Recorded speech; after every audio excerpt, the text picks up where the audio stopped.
it's what I prefer. It's what I really encourage, and it's good. It helps me learn more about you, and it also helps me understand the environments that you work under. So please do feel free to share your learnings as well. And I'll move on. These are the business management and digital transformation, the entire learning, what we're supposed to understand out of it. If you can see now, we have done the composition of management in the environment. That was one. We've done change management. We've done culture. And now we are identifying conflict resolution techniques and negotiation processes, and also power and power play politics. That's what we are busy with now.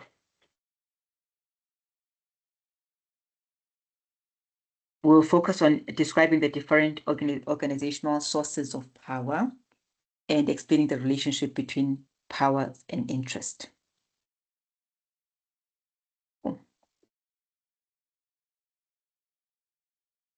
This is just on the high level. It's more theoretical. I don't think it's that important in the sense that it's more historical, to be quite honest, as opposed to theoretical. But just look at it. Why do some organizations, people in organizations have power while other people are powerless? Why is that? Can I just ask if anyone cares to just give a view? What's your view? Why do other people have power and why other people don't? And what would you describe as power? How do you view that in your current organizations? What would you say? Oh, this is power. This shows that someone has power. This shows that the person doesn't have power.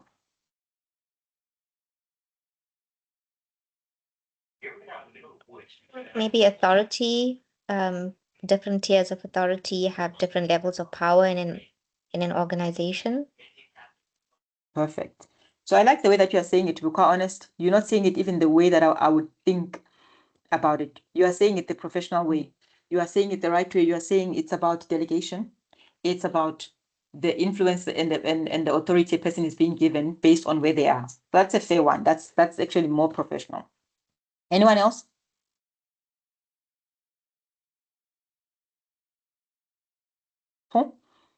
So we're learning that basically power, there are forms of it. It could be formal and personal, and we'll go to the details of what that looks like. And Morgan shows that power is about authority, resources, decisions, knowledge, boundaries, and networks. What does it mean? It's not about who has these things. It's really more about, it's not about who has this stuff. It's about the delegation of that. So for example, the only power you have, according to Morgan, is if you've got authority, a combination of these few things. You either have authority and you've got also resources to execute your authority. You can make decisions, you know your boundaries and the boundaries that you are meant to operate in, and you are well networked. That's what is defined by what you can call power. Now, a person may not have all of this, according to Morgan, but might have some aspects of it, and that's still great. So you have no power if you have no authority. If they give you only authority without giving you resources, it's also such a questionable thing, because then how are you supposed to execute that authority? And sometimes if you've got authority, you've got resources, and you've got decisions. You already can make decisions. And if you remember in our organizational change, dynamic of organizations, you realize that in certain old school organizations, there's that hierarchy in terms of where decisions are being made. And the flatter structures that comes with newer modern organizations, they've sort of delegated that. So everyone has an authority to make decisions. If you can recall in agile environment, the person who works in an agile team, guys, who knows who has the power in that space, if the term is power, who makes the, let's define power in the agile team, who has authority, who has resources, and who makes decisions about the direction of the product, and who has knowledge and understands the boundaries of what this product can deliver and cannot. Who is that?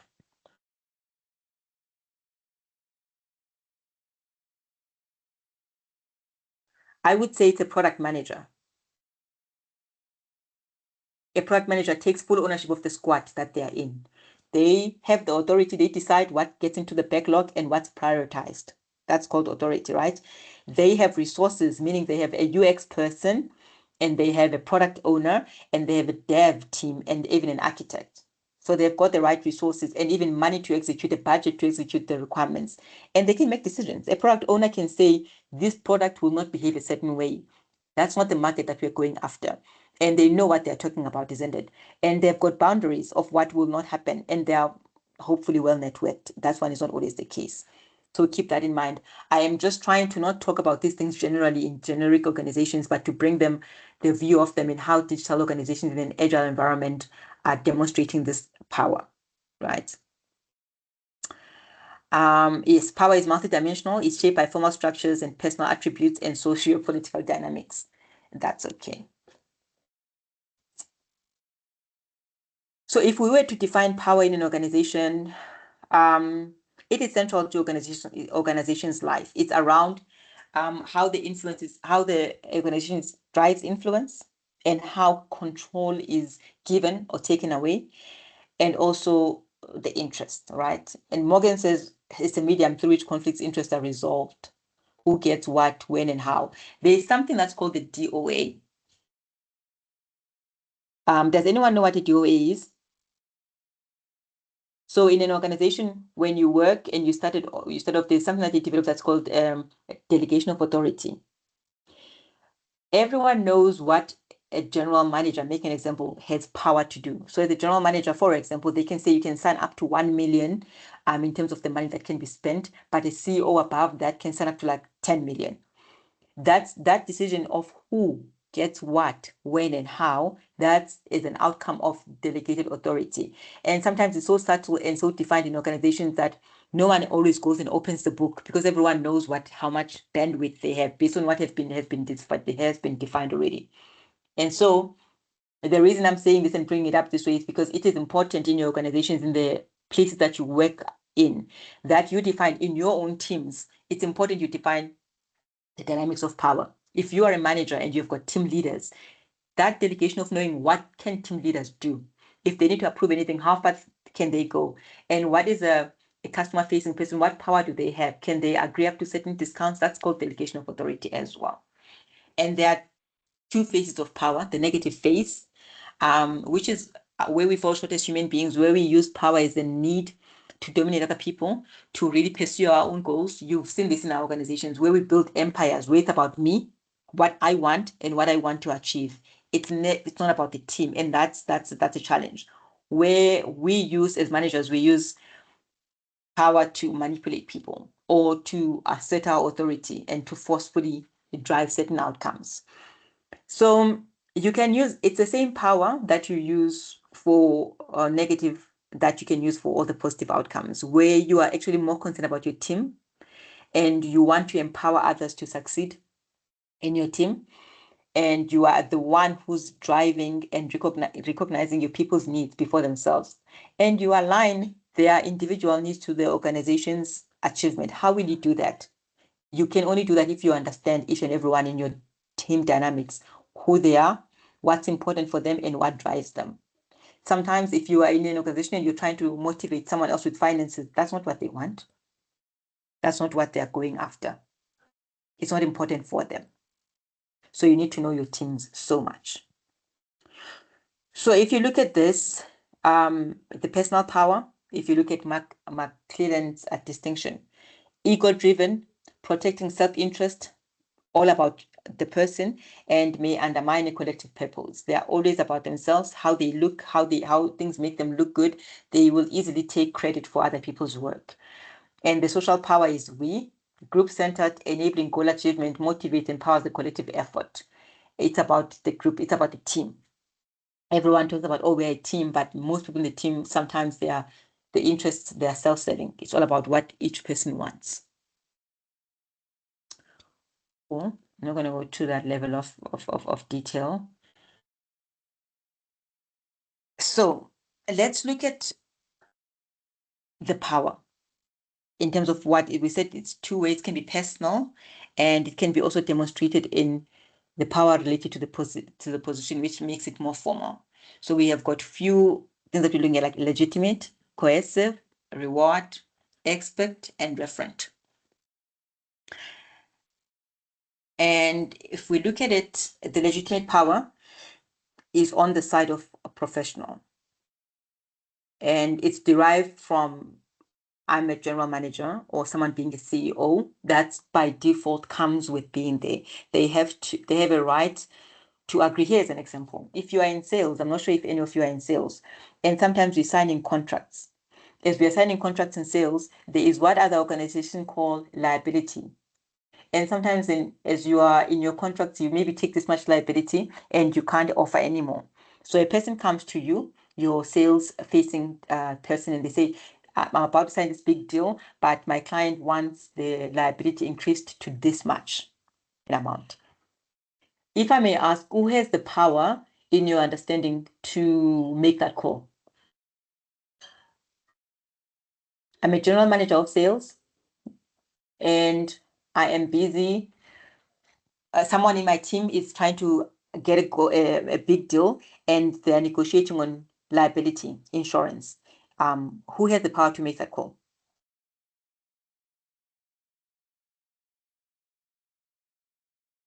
It is usually made between legal and business, because legal, the business needs to check if they have the risk appetite for that. Is that even negotiable in that organization? And where it is, then the business commercially needs to say, does this commercially make us, is it viable? Does it make sense for us? And that's how that decision is being made. And obviously, out of that, it's direct teams. It's the best use case of legitimate power. It's definitely just team. And the coercive power, if you look at it, it's people who lead through fear, threats, and pressure. The word coercive also already says it. It's someone who's really ruling with an iron, or say, stick. Everything is about what they want. They are instilling a lot of fear in the team. You either go my way or you don't. It has best use cases to use it sparingly, absolutely when necessary. Like the other one that I said before, that I found in the textbook, and I said, this is not the way to do it, manipulation. This is not a thing to do. Like, you don't have to use coercive power. And if there's a person in your team who requires that from you, like to be threatened, to be scared, and to be put under negative pressure, you might be dealing with a completely different problem. And my advice is, deal with the problem for what it is, but don't resort into negative use of power. It's not a good way. And then there's a reward power, which motivates and influences through rewards and recognition. And I think that organizations as a whole really do that, because they set KPIs and they say you need to hit this many sales by the end of the year. And if you do so, this is how much commission you will get. And these are the rewards that are associated with that behavior. And so everyone works hard because they're trying to achieve something. And I think that's a good way to do it. And even at a team individual level, that's still a good way. And sometimes the one that we have seen right now is the power to gain through expertise, skills, and knowledge. I've seen that in cybersecurity incidents and spaces, and even legal. I don't care how smart you think you are, you cannot make and write your own clauses unless you are a lawyer and you've been sworn. You can advise legal teams in terms of, this is what I think we should be saying, this is what I think we should be leaning into, but you're not going to do it yourself, because it's important that when anything happens, the business has someone to go back to in terms of who made that decision. So that's good. And the referent power, it's just a personality, the way people lead. They show ethics, integrity, and they lead with so much charisma and authenticity. Then by naturally, they draw people to themselves. And if out of all these five, you might pick and choose when to use which one. The one I would personally don't think it's the right one to use is coercive power. And I think the best one to be, it's not, they're not wrong, but the best one really to be is the referent power. No matter who you are, no matter if you're a CEO, you don't rule because then you are the one whom decisions have to come from. But you rule from a place of authenticity. You rule from a place of leading. You rule from a place of bringing people along. You are credible. People trust you. That's the best way to be. And yes, so then you might need to be an expert in certain instances to draw certain understanding. You might need to drive reward power in certain instances. That's great. You might need to demonstrate legitimate power. That's also great. The one that I'm not really aligning with the most is the one for power and threats, unless you're in the military. And in the military, it works because there needs to be a level of oh, that's how they do things. I'll pause a little bit here and engage with the team and see if anyone they have a different view, anything that you know, anything that you've noticed.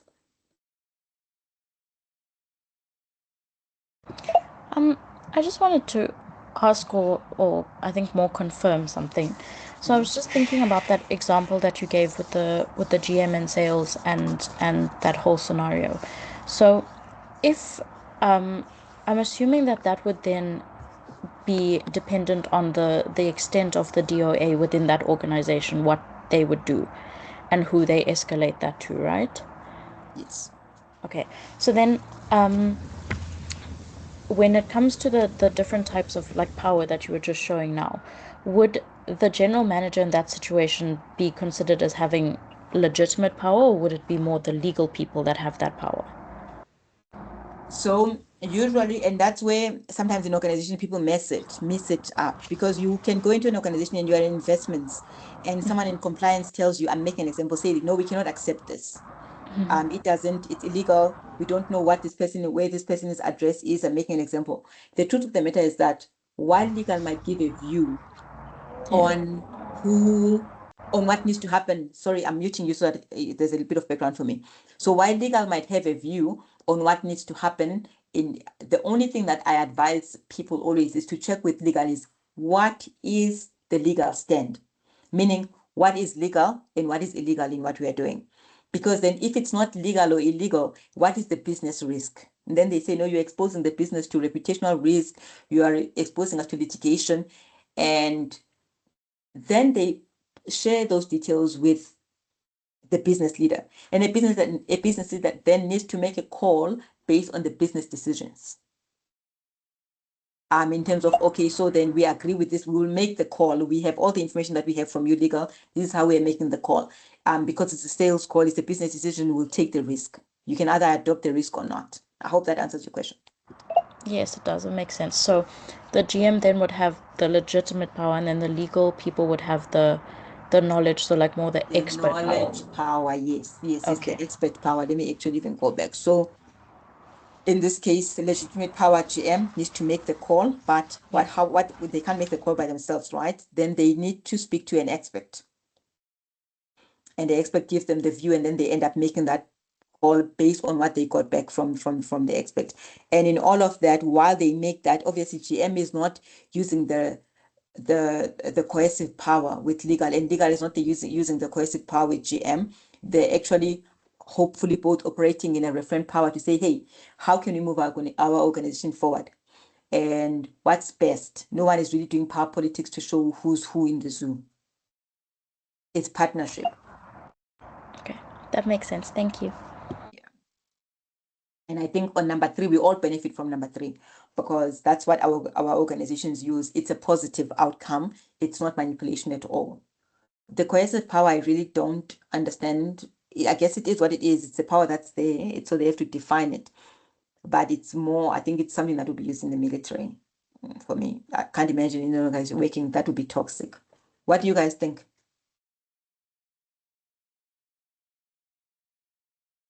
of the coercive power? Is this something that we've seen in our organizations in this day and age? Yes, I think you definitely see it, even if it's sometimes and Subtle. I don't, yes, very, very subtle. You might not, if you're not part of a certain team, you might not pick it up, but continued behavior is what enables the rest of the team to pick things like that up. And just for like, like even if there's a suggestion that's made and the team feels that they have to go along with it, even if they have, other ideas. That's how it's demonstrated. You're right. Yeah.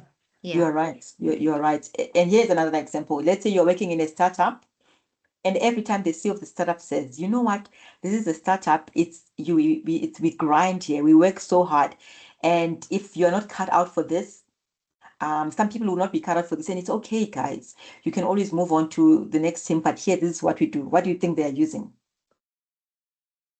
They're definitely threatening you. Same coercive, yeah. Yes, they're definitely threatening you, but it sounds so posh. But what it says is that shape up or shape out. Yeah. Basically, that's exactly what it means. So the reason we're putting these things here, guys, is so that you know what not to be. Even on your point of frustration, if you have any issues with your employees, rather deal with it the HR way. Just get them out of your organization in a respectful way. We always have to honor people. We always have to treat people with utmost respect, and we always have to do the right thing. And that means working in authenticity and integrity. That's one of the key things that I want to emphasize. So when you're looking at this and you're looking at your assignment that's coming up, we'll do the deep dive in the assignment. So this is not it. Start looking at this so that in your case studies that you would use, you start looking out for the display of this power, a combination of, and sometimes, When I'm yeah, talking about the world, see there. go for it. Sorry, that was a mistake. Oh, okay, cool. No stress. So start when we go through the lesson as much as you can. When you make notes, because you never need to make notes these days because you have the slides and you've got the textbook. But in your mind, start thinking about, if in an assignment, what would you be needed to pick out to recognize which power is at play, when and where. And you need to define it, and you need to substantiate why you say so because of these facts that you see here. Cool. Okay, we move on. We're looking at Morgan's broader sources of power. One of them is authority. And authority, there's a difference. Authority is what you can do, and it's the parameters in which you can work under. Authority is not force. It's been misconstrued so much that it seems like it's force. So it's derived from a vision and ability to inspire. So that's the better way to demonstrate authority. Look at Steve Jobs and at Apple. People believe so much in that mission and what he was trying to achieve with an iPhone, that by default he had that charismatic authority. That's charismatic authority. People believe in you, people are inspired by you, people are loyal by you. And that type of authority, where do you see it much? You see it much in the startups. In the startups, usually we are a fan of the leader because they're the ones who has a vision. They think differently.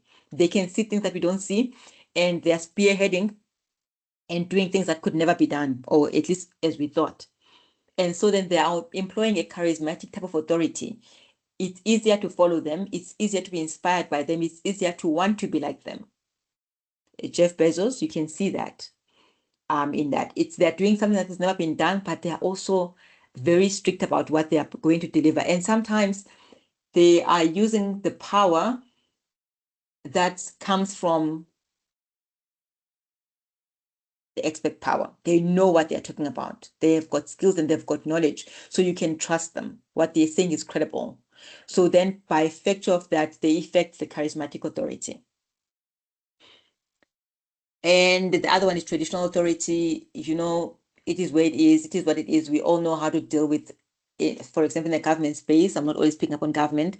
We know who the DD is or the general is, and so we know how to treat them.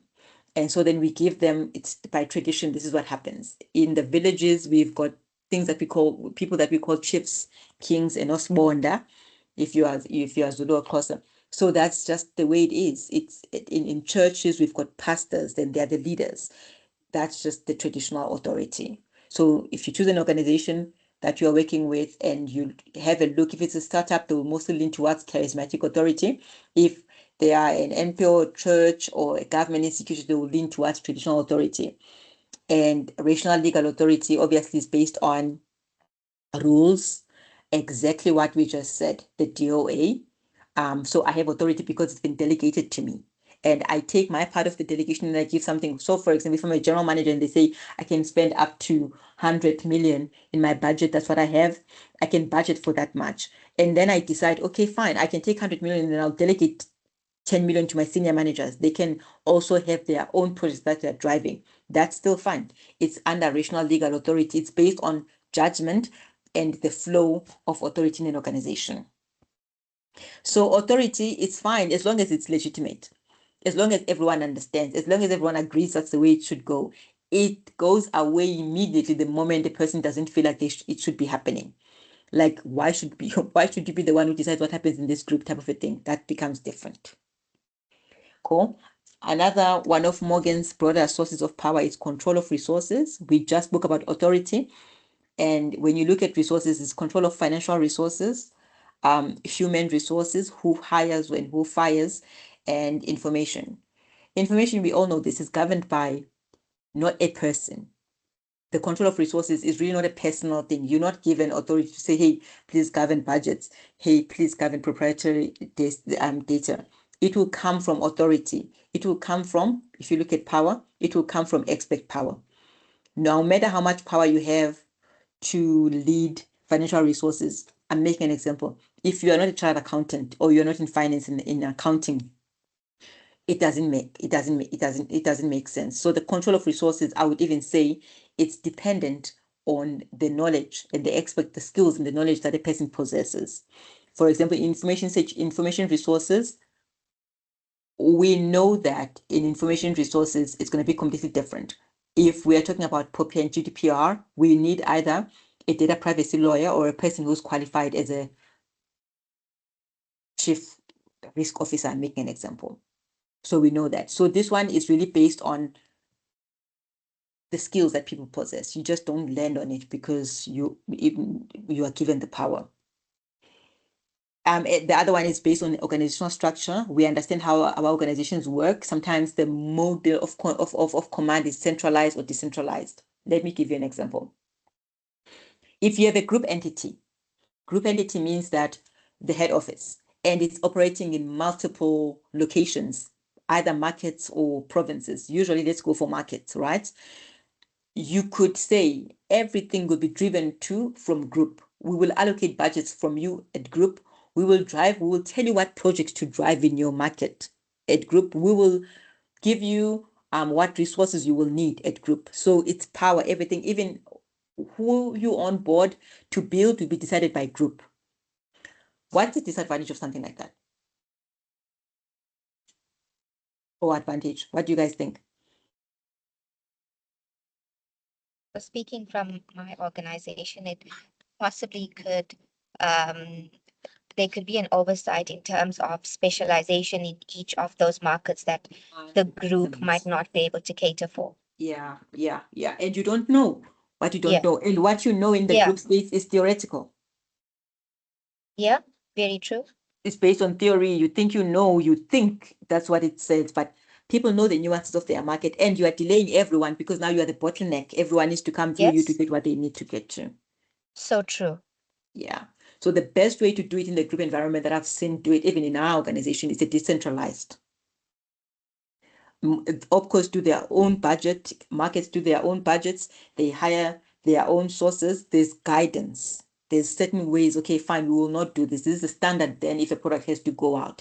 And as long as people adhere to that, you let them run their own business because they are leaders in their own right as well. And sometimes it's differentiation versus integration, versus the way departments are split. And as you know, this tech happens very differently than what happens in sales and product. Product is definitely about differentiation. That's the structure. So the product, you want a product team that's forward looking. And so they need to be able to have power that allows them to execute based on that differentiation, based on them trying to be more innovative. And if you don't do that, it's bad. Then they become dull. They just do bare minimum all the time.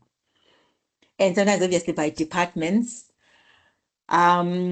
we call it, this happens in a way, even now, we have a combination of these things. If you can see, it's a combination of either or, because IT will not be sitting with sales. IT is definitely IT, and risk is definitely risk, and legal is definitely legal, but they know how to come together and collaborate. So that departmentalization, I feel like that's the one that we know of. It is what it is. And sometimes in an organization, there's just a different channel, like a digital channel and the physical channel, but we are all carrying out the same functions. And then another one of Morgan's broader sources of power is decision processes, the agenda control, deciding what is discussed or excluded is a subtle but powerful move. I've seen this one in organizations. I don't know if you guys have experienced this. We all have meetings and we talk about certain things and we're going to do this, but there are those formal meetings that are minuted that cannot happen until there's a quorum. Committees. Have you seen those ones? This speaks into that because in the committee, the decision process, when there are committees, it's defined upfront what's going to be in the agenda for that session and what they're not going to discuss. And as a result, doesn't come up. It's just not everyone talking. And it's very clear, this is what we will do and this is what we will not do. So that is a better way of making decision and as a ways of power, the decision process as well. Process control, deciding how the process will be made. They can decide on the process. The decision cannot be made unless there are 7 people from different organizations. From different departments. So there needs to be legal, there needs to be risk, there needs to be compliance, and there needs to be a person from sales and from IT. I'm making an example, depending on the decision that needs to be made. And by so doing, we avoid saying, oh no, we didn't have this view of legal. We didn't have this, decision is made and there's a quorum. And if it's not there, a person from legal, I'm making an example, then the meeting doesn't go on. We've seen this one. A framing, which is defining the problem in a way that favors one outcome over others. We've seen that, obviously, because you've done the work, when a person has done the due diligence as well. One of Morgan's broader sources of power is knowledge and information. Someone needs to tell a story. So we all have information. We all have this much data in our organizations. We all know so much. Someone has done research. But so then what? We are responsible for crafting the story and disseminating the information in a way that makes sense, that enables easier decision making. We could have a spreadsheet filled with how many, with 100 clients and how many they've bought from us and how much they've bought from us and also where their location. And that's all there is. But it takes a human being to actually take that, dashboard it, build it into something that makes sense and tell us a story that here in this organization, we seem to be mostly focused in Nigeria. All of our people are in Nigeria. All of our customers come from Nigeria. And then you can prompt questions like, what's happening in South Africa? And you can prompt questions like, hey, it seems like we are selling phones. I'm making an example. It seems like we're selling more headsets in Nigeria. Why is that different in Zambia? As opposed to just factual information. Otherwise, information, it just looks the same. It's a probing of transforming that information to some knowledge and make it make sense. That gives us a view and enables us to make decisions. So why are we going through all of this? It's because we've understood first what the sources of power in organizations are. And now we're looking at Morgan's broader sources of power. And we are saying, you know what, there's power in the knowledge and information that you have. There's power in how the organizations make decision processes. How is that power shown in how that's done? Is it agenda control? Is it process control? So look at it in the context of sources of power in decision making. Boundaries, we've already spoken on this one. Who will not be able to do what? For example, no matter how strongly you feel in your organization as a salesperson, you're not going to hire your own people. HR has to do the hiring for you. They have to do the advertising, bring in the shortlisting, and then for you to actually sit with an interview. You're not going to do that all by yourself. So there's boundaries in who can do what in every organization. Uncertainty management. This one is actually very key. We need to be able to manage all the unsure situations that are happening in our environment. And we need to be able to anticipate, interpret, and also reduce it. So sometimes you find people saying, I'm able to work in ambiguity, but it's not a badge of honor to wear. It's a great skill for you, but for your people, if you can simplify things, do it. Don't say, oh yeah, work in uncertain environment and also the ambiguity is good for you. You cannot do that. You need, if where it's possible, try and simplify, try and put words, try and break things down and only give the team what is really a workable solution. That's why you are there as a manager. You are there to give direction. You are there to give clarity. And where there's no clarity, you are there to be authentic about where things are in an organization. Technology control, I'm not going to go too so much deep into that. We can see that is a source of power is us adopting the latest systems to be like AI, for example, where we are the technology leaders in that space. So we've used technology to our advantage, and we're using it as one of our power, as our sources of power. Where do we see that in? We see that in every organization. Whenever they, for example, they release something called facial recognition. First thing, the banking apps now, you can choose to use your facial recognition or your biometrics, or you don't. It's something that's there, and others are leading into what can be done with the solutions. I think this is the last slide. I don't want to go to the next theme. I want to go to the detail of the next theme in the next session. So the contemporary sources of power, I would say the informal sources of power, really. It's social networks. We've seen this. It's about, you can get cancelled, right? Truth, whether we like it or not, and this is extra. You can get cancelled by just what you say or what you don't say, and who you know, and how far wide and the reach of that organization goes, and gender and representation.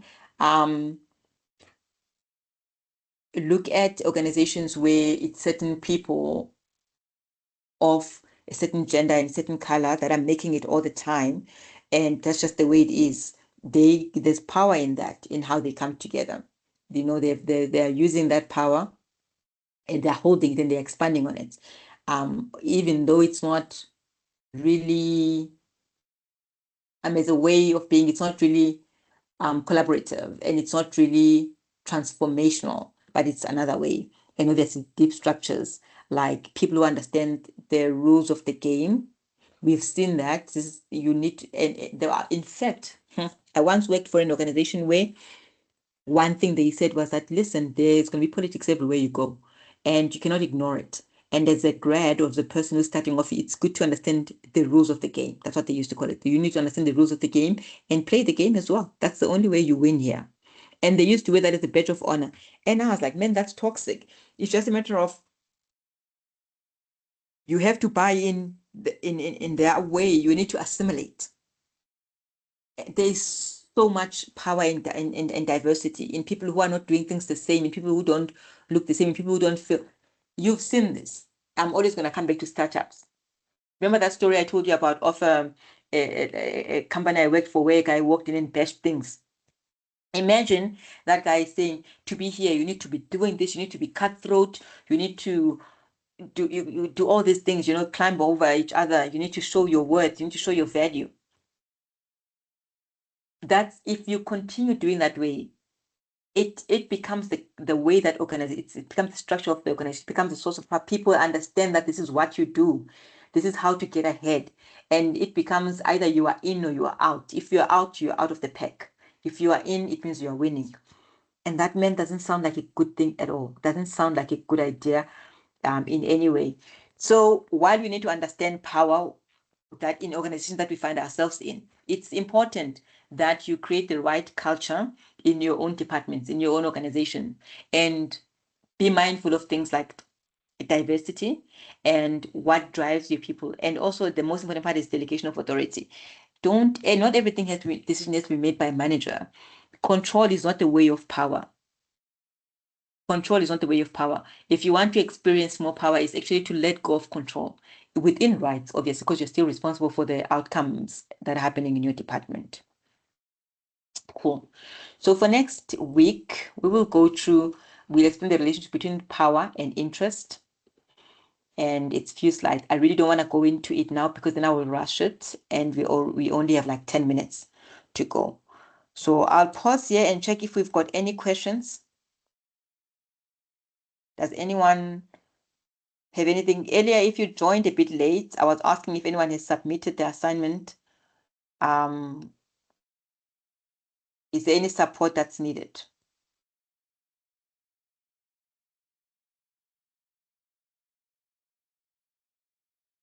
Okay. Thank you so much, Tim. I appreciate your time. I appreciate your presence. Yes, thank you. Thank you. Yes, please go. Hi, just one question. Yeah. I just want to find out, I know that we've just submitted like the other day. I just want to find out, when can we expect our marks to be So I just Copy. heard yesterday as well. I received an email that said I need to mark you guys in 7 days, and I was like, what? So I only have 7 days until I only have up until Monday to be done with my marking. So I don't know what happens after that. And I've reached out to Jess to help me understand how to access the system for marking. Guys, for me, it's a learning curve in terms of understanding the systems and all the things that you have to do. So I've set up a session for Friday to understand how that works, and I'm going to begin marking over the weekend, and I'm hoping to be done by Monday. And I don't know what they do after that, because yeah, that's it. I'm so sorry. Okay. All right. Thank you. Yeah. Any question?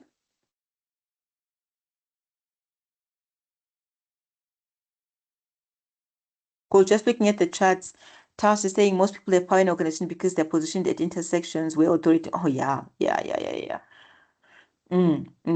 That's so true. That's so true. I wonder then, Task, if the best thing to do is to try and position yourself in those intersections as a person, or do you just get sidetracked and just be like powerless as a human being? I I don't feel know. like it's so difficult though. Like I look at Mm, like the environment that I'm in, which is like banking, and mm, like you can be one or the other, but I don't think you can ever be both. Like I don't know how to get that right, like how you can have both forms of power. mm, mm, mm. How you can be somewhere where you're adding value. I think from what I've seen, from what I've noticed, guys, if I'm being that brutally honest, the most power comes from being the person who's the go-to person, a person who can do stuff and deliver on stuff. Then you become trusted. And then obviously that comes with a bit of trust and promotion on your side.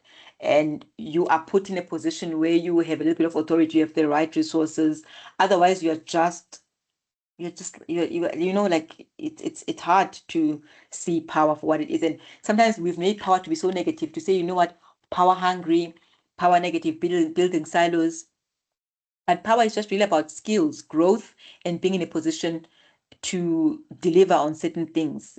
If we look, and in fact, I know I'm not going back to the lesson because that's already annoying me. How much more you? If you look at it, if one of the reasons that you can have sources of power is through being an expert, are you a leader in the field that you are in? Can you be trusted? Are you the go-to person in that space? Are you the one who takes initiatives? Are you the one who showcases things? Great. If yeah. So that's just the most important part. And it's not always easy. It takes some time sometimes to grow into that level of skill set. And not everyone is born there. It takes a bit of time. So I definitely get it. I definitely get it. So I'm trying to see other feedback. Lee is saying power is when my manager can go. I don't know why I loved this. I was meant to laugh. I'm so sorry. Power is when my manager can go and leave whenever, but declines my leave application for the fifth time. Bro, I'm sorry. Like that's just so lame. And then what about confrontation? Like having that, remember the culture that is in the thing about culture. Why don't you say, hey, I've noticed that whenever I ask for leave, my leave gets declined, but I've seen you go on leave. What can I do to qualify to go to this leave? Because I thought it was the company policy that I actually have leave that I can take during the day. You have to be this explicit to ask these questions. And because if you don't look out for yourself, no one's going to look out for you. And sometimes you get respect by just standing up for yourself. You have to stand up. Don't take it with your chin like that. You cannot maintain it. You will not be able to maintain it. So why are you faking it? Rather be upfront about where you stand with respect, but be upfront, man. Say the things. Let me tell you what people do.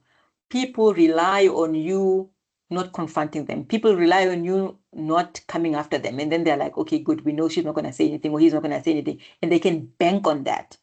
So flip the script. Go up to them and ask them, hey, I see my leave has been declined. Can I please understand why? It's the fifth time I actually submit my leave and it's been declined, but I've seen you go on leave. Exactly like that. Can you please expand to me a little bit? So be a person who does that. If you don't stand up for yourself, no one's going to stand up for you. Thank you so much, Taz. Everyone and their mother. Then even their mother tells you doing too much. Oh, you guys are so sweet. Like it was like I know you. Lee, you need to be confrontational. Don't sit back and let people just walk all over you. You don't do this. You know what you know. You are good, and people are relying on the fact that you will never confront them. flip the script. You have to flip the script. There's just no other way, because it's not sustainable. You're not going to be, why must you be the one who's unhappy in the situation? It must be someone else who's unhappy. But Taz, also you're doing too much when you say it's them and their mothers asking you all these kind of things. I'm being so serious, like so serious. If I could show you what my calendar looks like right now, you would understand. Like I really do mean it. Shame, man. But also you also have to say no, because it's not, it doesn't help you being the one who's carrying everything. It's not healthy. You guys, what I've figured out in organizations, the yes people don't win. Yes, ma'am, I'll do it. Yes, ma'am, I'll deliver on this. Yes, ma'am, here it is. I gave it to you yesterday. You wanted it today. They don't hardly ever win. The people who we see win are people who say, nope, not me, not my time. I'm off. My kids need me to go watch them play soccer.